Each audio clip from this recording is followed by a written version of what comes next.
What's up, gang? Thanks for being here. I'm Joe from Guy at the Movies, and I'm pumped to start getting these videos out to you all through the Guy at the Movies YouTube page. If you like what you see, you want to keep an eye on what's coming down the road, you enjoy the Guy at the Movies podcast with Joe and Sean, or you just are interested in following some of the crazy musings that I post, feel free to hit that subscribe button, drop a like, drop a comment, and let's have some fun.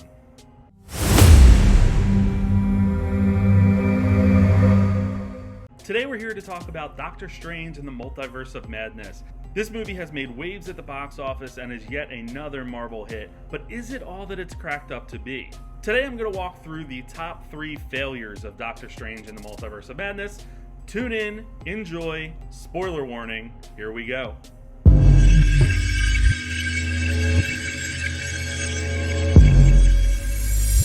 So in Doctor Strange and the Multiverse of Madness, of course the multiverse is open and chaos is ensuing after the events of Spider-Man No Way Home. A new superhero arrives on the doorstep of Doctor Strange and Wong in America Chavez, played by Xochitl Gomez. She's escaping a larger threat after jumping through universes unexpectedly here. She doesn't know how to control it at this point. And we find out later, spoiler, that threat is Wanda herself, the Scarlet Witch, who is trying to steal America's powers so that she can jump universes, and get her kids back. Never mind the fact that this actually means replacing their current mom, Wanda, and that's a whole nother ballgame that we don't really get into, but whatever. So we have Wanda here, and after WandaVision, she is ready to get those kids back, and she does not care who stands in her way. Let's talk about those 3 failures that I mentioned. Number 3. It's a messy movie. It's a very messy movie. One eagle-eyed viewer on TikTok caught the fact that in the opening scenes, you can see the same businessman extra running past Doctor Strange in 4 different sequences. Alright, 1, 2, that's the same guy. 3, same guy, different scene. 4, completely different scene, same guy. What? None of this makes sense. Terrible editing, which is something I usually catch. I absolutely despise continuity errors like this. It drives me absolutely insane because there's a team on this movie. So what this tells me is that the movie was rushed. There was a lot going on behind the scenes. This movie had to accomplish a lot. I didn't really enjoy the story as much as I thought I would because it was kind of, convenient that America showed up and convenient that Wanda could just take her powers. It just didn't make sense to me. Look, I love a short runtime. At 2 hours and 6 minutes, I was all for this movie. However, if you're gonna promise madness and tell us that the multiverse is truly open and going crazy in this film, I want to see that madness, and I'm ready to sit through a longer film if necessary. What we got instead was a rushed product that didn't really dive into the craziness that we all expected.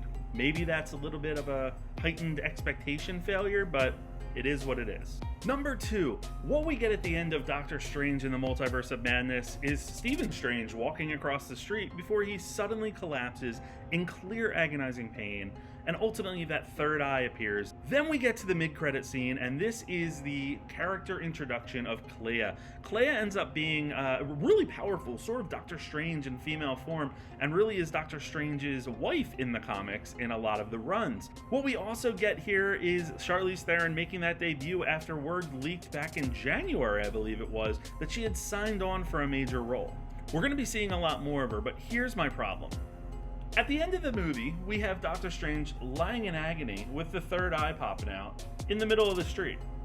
Cut to the mid-credit scene, all seems fine. He's just walking down the street before Clea pops in and is like, yo, we gotta go. Things are going on. The two don't jive, and that bothers me. It's a little sloppy and not what I would expect from a Marvel movie.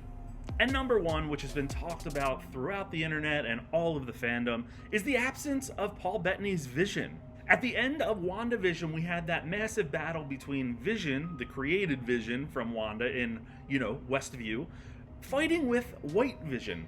By the end of it, White Vision flies off and he's reconnecting to those memories that Vision, our Vision, had helped him restore. But while he was such a large aspect and important feature of WandaVision, he's left to the side here. He's barely referenced, save for I think 2 or 3 times, but we really don't have this ambitious arc of Wanda wanting to put her whole family together. It's just to get her kids. Now, there's been a lot of talk that they just couldn't afford Paul Bettany for the film, that there was already a ballooning budget and a lot going on, but to me, that's no excuse when you're trying to tell a solid story. In order to fully deliver on the integrity of the story, Paul Bettany's vision should have been involved. And by Paul Bettany's vision, I mean White Vision at this point, because that's who we're left with out there in the universe somewhere, floating around until we see him once again. It simply didn't make sense. Wanda is a strong character. She is wanting that family. She loves her kids, but she loves Vision as well. Why is she not going for White Vision? What's happening there? Why was that not even addressed? That's where I have an issue. Look, at the end of the day, there are a lot of breadcrumbs being laid by Marvel here. We are going to see a lot coming down the road. There are a lot of different directions that this could go in, a lot of different pieces that I trust will ultimately fit together. This very much feels like a phase in Phase 4 that we are simply building up to what's to come. It's sort of like the lead up to the Avengers, setting the stage, if you will. And let's be real, at the end of the day, I'm all for it. If you haven't seen my full review of Doctor Strange in the Multiverse of Madness, head over to guyatthemovies.com and check it out. Thanks for tuning in today. Please feel free to drop a comment and let's interact and chat more about this topic. Also, feel free to drop a like and let's hit that subscribe button so that you can stay up to date with all the musings here at Guy at the Movies.